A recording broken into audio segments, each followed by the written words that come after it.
మహాగణపతిం భజే. గణేష్ ఉత్సవాలకు గల్లీ గల్లీ ముస్తాబైంది. మండపాలకు ఇప్పటికే బొజ్జ గణపయ్య విగ్రహాలు చేరుకోగా బుధవారం నుంచి నవరాత్రి ఉత్సవాలు అంగరంగ వైభవంగా జరగనున్నాయి. ఈసారి ఖైరతాబాద్ బడా గణపతి దర్శనం 2 రోజుల ముందు నుంచే మొదలైంది. 69 అడుగుల శ్రీ విశ్వశాంతి మహాశక్తి గణపతిని చూసేందుకు భక్తులు తరలి వస్తున్నారట. రైట్గా 3 రోజులు భారీ వర్షాలు. రాష్ట్రంలో వర్షాలు మళ్లీ మొదలయ్యాయి. మంగళవారం ముసురు పట్టింది. పలు జిల్లాల్లో తేలికపాటి నుంచి మోస్తారు వర్షం కురిసింది. రాష్ట్ర వ్యాప్తంగా 3 రోజుల పాటు మోస్తారు నుంచి భారీ వర్షాలు పడే అవకాశం ఉందని వాతావరణ శాఖ వెల్లడించింది. ఇక సాదా బైనామాకు లైన్ క్లియర్ అయిందంటూ ఒక వార్త. పాత ఆర్ఓఆర్ చట్టంపై దాఖలైన పిల్లు కొట్టివేసిన హైకోర్టు. కొత్త చట్టం తెచ్చేందుకు పాత యాక్ట్పై పిటిషన్ చెల్లదని తీర్పు. లక్షలాది మంది రైతులకు ఉపశమనం. 10 లక్షల ఎకరాలకు సంబంధించి 9 లక్షల అప్లికేషన్లు పెండింగ్. ఎంక్వైరీ అనంతరం పట్టాదారు పాస్ పుస్తకాలు ఇచ్చేందుకు సర్కార్ ఏర్పాట్లు చేస్తూ ఉందట. ఇక సంపాదన అంతా చదువులకే. ప్రపంచంలోనే ఎక్కువగా ఖర్చు చేస్తున్న భారతీయులు. వచ్చే ఆదాయంలో 80% పైగా పిల్లల ఎడ్యుకేషన్కే.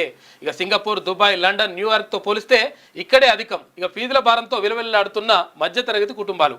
10 ఏళ్లలో 150 నుంచి 200% పెరిగిన ఫీజులు. అందుకోసమే హెల్త్ అండ్ ఎడ్యుకేషన్ ఇంపార్టెంట్ అని చెప్తారు. ఇక్కడ మీకు వచ్చే ఆదాయం గింత, మీరు ఖర్చు పెట్టేది పిల్లల ఫీజుల గింత. ఈ భారాన్ని ఖతం చేయాలంటే కార్పొరేట్ దొంగల పని చేయాలి.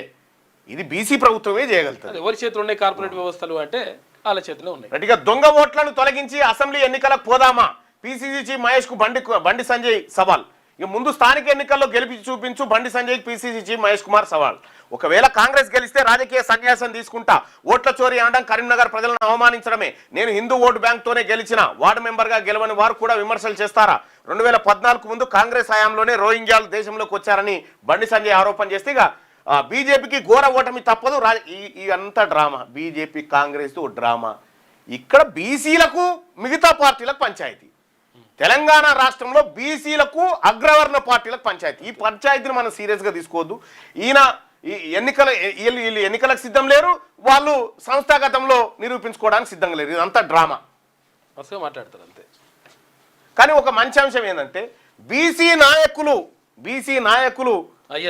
చర్చలోకి వచ్చారు. చూడు, ఒకప్పుడు రెడ్డి గారులు తిట్టుకుని సరిగ్గా ఎన్నికల టైంకు రెడ్లు తిట్టుకుంటారు, ఎన్నికలు అయిపోయిన తర్వాత బీసీలు తిట్టుకుంటారు. మీరు చూడండి.